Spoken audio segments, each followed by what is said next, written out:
minutes, balayer une équipe en série, c'est pas évident. Donc, qu'est-ce qui a permis à ton équipe de réaliser ça, cet exploit-là? Je crois que de match en match, on était meilleur. Puis encore ce soir, je suis convaincu qu'on était encore meilleur que le match numéro 3. Même si le pointage n'est pas aussi grand. Puis il a fallu aller en prolongation. J'ai vraiment aimé notre match. Martin McGuire. Dominique, ce matin, Paul Byron a dit qu'avant le début des séries, tu as rencontré chacun de tes trios, tes 4 trios, en leur donnant précisément ce que tu attendais d'eux, leurs responsabilités. Puis tout à l'heure, ton capitaine a dit quelque chose qui ressemblait à ça, c'est-à-dire que tout le monde avait reçu une tâche. Est-ce que tu penses que de vous garder comme ça dans la série contre les Leafs, puis comme vous avez joué contre les Jets, a été vraiment quelque chose d'important, que tout le monde sache exactement ce que tu attendais d'eux? J'aime quand les choses sont claires, puis depuis le début, j'essaie de rendre ça le plus clair possible pour tout le monde, pour les joueurs, tout le monde qui est alentour. Donc, plus ça va, mieux on joue. Tout le monde joue son rôle. Tout le monde contribue. Donc, il y a une raison pourquoi on a du succès comme ça, puis il faut continuer. Alexandre Gascon. Bonsoir Dominique. Tout le monde dit, les joueurs, toi tu viens de le dire, tout le monde joue son rôle, tout le monde le fait au même moment, puis tout le monde joue son meilleur hockey en même temps. Tu sais, quand on regardait la fin de la saison, les matchs serrés contre Calgary, tout ça, vous vous accrochez à la 4e place, c'était pas facile. Vois-tu un élément déclencheur ou un moment précis où tout a commencé à être clair un peu pour tout le monde, puis tout s'est mis en place, puis c'est de là que ça a pu kick-in un peu, si je peux dire? Ouais, je vois peut-être deux éléments certains, c'est que on faisait face à un défi là, avec la fin de saison, après la période de COVID. Il y avait peut-être une certaine pression. Notre but, c'était d'être dans la série, puis on a fait face à de l'adversité avec la cédule, avec des manques de joueurs, des joueurs qui manquaient à cause des blessures. Puis, on a un bon groupe. Notre groupe, là, on l'a dit déjà avant, ils veulent bien faire. Là. Peut-être cette pression-là de s'assurer de rentrer en série n'a pas aidé nous non plus. Une fois que ça a été fait, on a eu notre période de préparation et de repos en même temps. Je crois que ça a vraiment, autant mentalement que physiquement, aidé beaucoup nos joueurs. Et puis, la confiance augmente de jour en jour. Luc Gélina. Merci, Paul. Salut, Dominique. Il manquait un élément très important de votre équipe ce soir, là, Jeff Petrie. Est-ce que tu as plus de détails que tu peux nous partager sur sa blessure et est-ce qu'avec les journées de congé qui s'en viennent, tu vas pouvoir compter sur lui pour la demi-finale? Durant la demi-finale, on est très, très confiants. Est-ce que ça va être pour le premier match? C'est trop tôt encore. On ne sait pas déjà quand on va commencer. Mais si ce n'est pas au premier match, ça devrait être assez tôt dans la série. Éric Leblanc. Salut Dominique. Quand les Jets ont créé l'égalité 2-2, ton club a très bien réagi. Comment tu expliques ça? Puis j'imagine qu'il n'y a personne là, dans ta formation qui voulait laisser tomber Carey après qu'il ait montré qu'il pouvait être humain à l'occasion. Non, j'ai aimé comment on a réagi. Même chose avant la prolongation. Notre groupe a confiance en la façon qu'on joue puis qu'on va être récompensé pour à jouer de cette façon-là. Donc, on est resté calme et puis on a continué à jouer de la même façon. Harpen. Hello, Dominic. You often said, since taking over as coach, but particularly since the whole COVID break that you just mentioned, that everything's a puzzle and that everything is linked together and how you play defensively impacts how you play offensively. Did you find it difficult during the regular season and during the post-COVID schedule in particular to find a place to start the puzzle? I thought the puzzle was started I thought we had twice we had 6 games with no loss in regulation.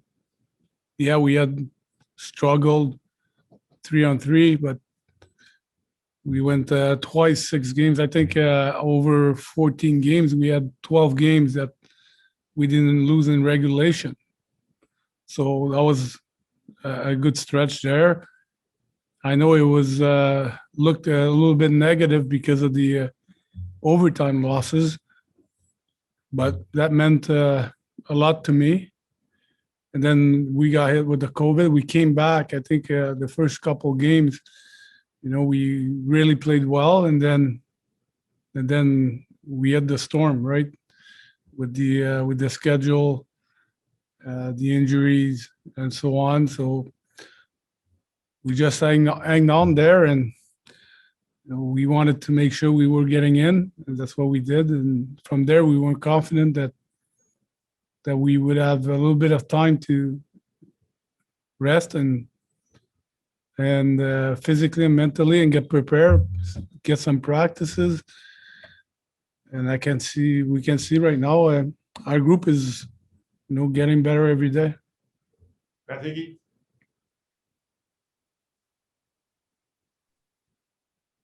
The rest of the practices, you get at least 3 or 4 days now.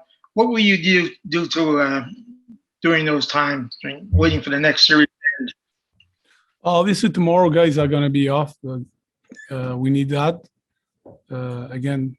And then we'll sit down tomorrow, make a plan with looking at the options and when we're going to be starting or when can we be starting, and make a plan that is adjustable on depending what's going on with Colorado and Vegas series, and then we'll have some practices. I think it's going to be a good time. We need to be able to keep our momentum. So the good thing is the break, but I don't think the break is going to be too long at the same time. So I think it's a pretty good situation for us. Just a few more. Mike Zeisberger. Yeah, Dom, it's been such a weird couple of years playing in the bubble. Obviously this year with no fans. So Dom Ducharme, the hockey coach, is worried about X's and O's and what's coming up next. How does Dom Ducharme, the kid that grew up in the area, what did he feel like tonight when he hears 2,500 fans singing "Ole, Ole, Ole," and just the happiness even after 2 rounds that it's brought to the place where you grew up? No, it's a great feeling for sure. Might be able to enjoy it a little bit more, like tomorrow, a down day.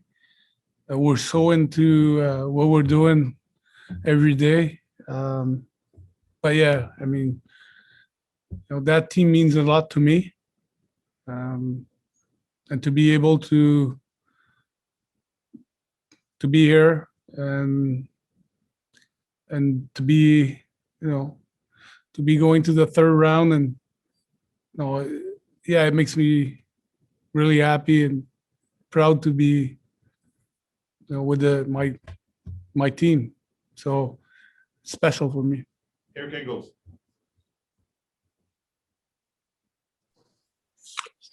Dom, how would you describe the way your team played in this game?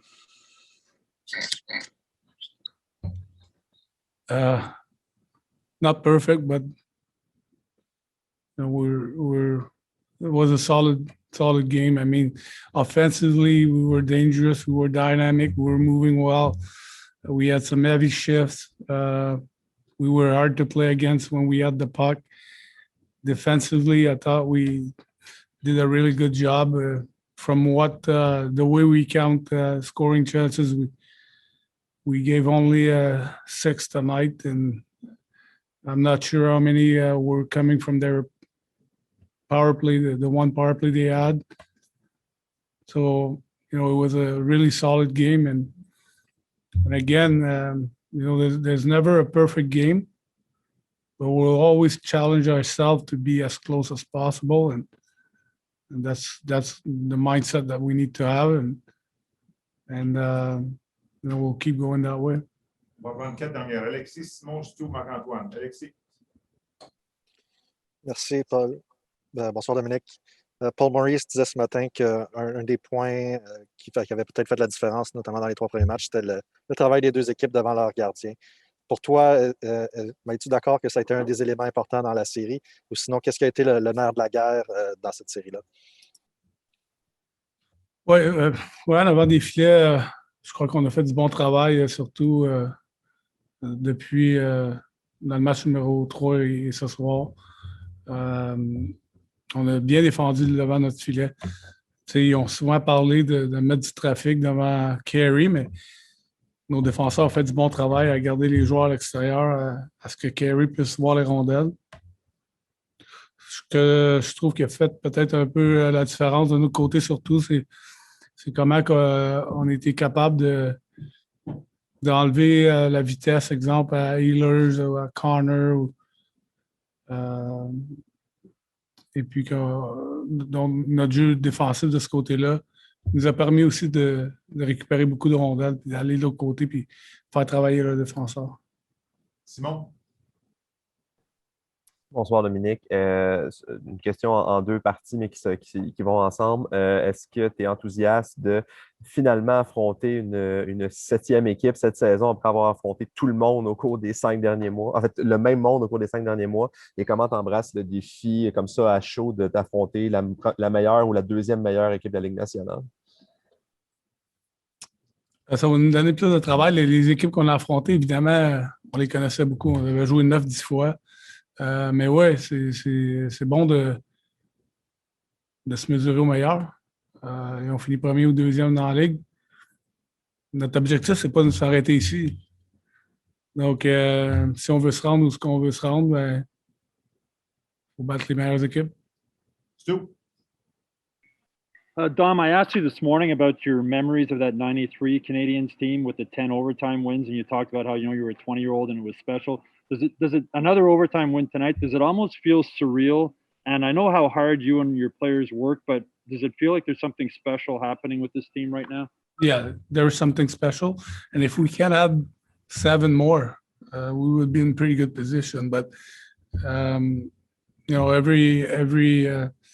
every year is different, and for sure, it's you look back at those guys.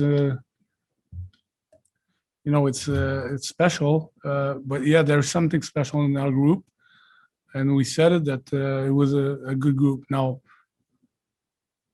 can we write our own story? That's what we want. That's what we want to do. Marc-Antoine Godin. Merci, Paul. Bonsoir, Dominique. On parle d'expérience à peu près à tous les jours avec les joueurs ou avec toi. Toi, cependant, c'est la première fois que tu es dans ce poste-là à l'échelle de la Ligue nationale. Comment tu t'y es pris pour établir un partenariat avec tes joueurs d'expérience, pour t'assurer qu'ils allaient acheter ce que tu voulais leur vendre? Puis, en complément de ça, est-ce qu'il y a un moment particulier dans les 2 premières rondes où tu as senti cette expérience-là de ton groupe faire vraiment la différence? Ben, mettre les choses claires. Je veux dire, dès le départ, j'avais déjà des liens avec eux. Je les connaissais, ils me connaissaient. On a mis notre plan en avant. On s'est assis avec les joueurs, puis on leur a présenté notre plan, puis c'était clair. Ils ont embarqué dedans. Est-ce que ça a été toujours parfait? Non, on a connu des embûches, on le sait. Puis à travers ces embûches-là, à travers... tu l'as dit, c'est un partenariat. Mais pas juste avec les vétérans, avec tous les joueurs de l'équipe. Puis souvent, c'est la façon que les joueurs ils ressentent les choses sur la glace. Ils voient que certaines choses fonctionnent, ils la jettent. Ils veulent avoir du succès. C'est certain qu'à 1-3 contre Toronto, on a eu une rencontre d'équipe qu'on a tous les jours, mais j'ai parlé de certaines choses puis d'une opportunité qu'on avait. Puis j'ai posé la question à certains vétérans, combien de fois il avait eu l'opportunité de faire quelque chose de spécial. Puis un gars comme Shea a parlé de son expérience, un gars comme Corey a parlé de son expérience, de ses expériences. Star, la même chose. Je crois que tout le monde a réalisé que c'est pas évident, c'est pas facile d'être inséré dans la Ligue nationale. Aujourd'hui, il y a 15 équipes qui ne font pas les séries. Donc, d'avoir une chance d'être là, il faut en faire le plus possible avec. Et puis, je pense qu'à partir de là, on a vraiment monté d'un cran. On va finir avec Guillaume Lefrançois. Oui, merci, Paul. Salut, Dominique. Je voulais simplement savoir, en l'absence de Jeff Petrie, évidemment, tu n'allais pas pouvoir demander 40 minutes non plus à tes 3 premiers défenseurs, là, mais comment tu as vu le travail de tes 3 défenseurs de profondeur, puis qu'est-ce qui t'a amené à leur faire confiance comme ça? Je pense surtout à Brett Kulak qui a beaucoup joué en fin de match. Ben, je l'ai déjà dit avant, chaque match dans une série, il faut que tu repartes à zéro. Là. Des fois, ça peut arriver qu'un soir, un joueur a une moins bonne soirée ou le match ne se déroule pas exactement comme on l'aurait voulu, ou peu importe, ou le contraire. Il y en a un qui a une très, très bonne soirée, il joue bien. Donc, il faut vraiment prendre chaque moment au présent, puis prendre les décisions, les ajustements à ce moment-là. Merci, Dominique. Merci à tous.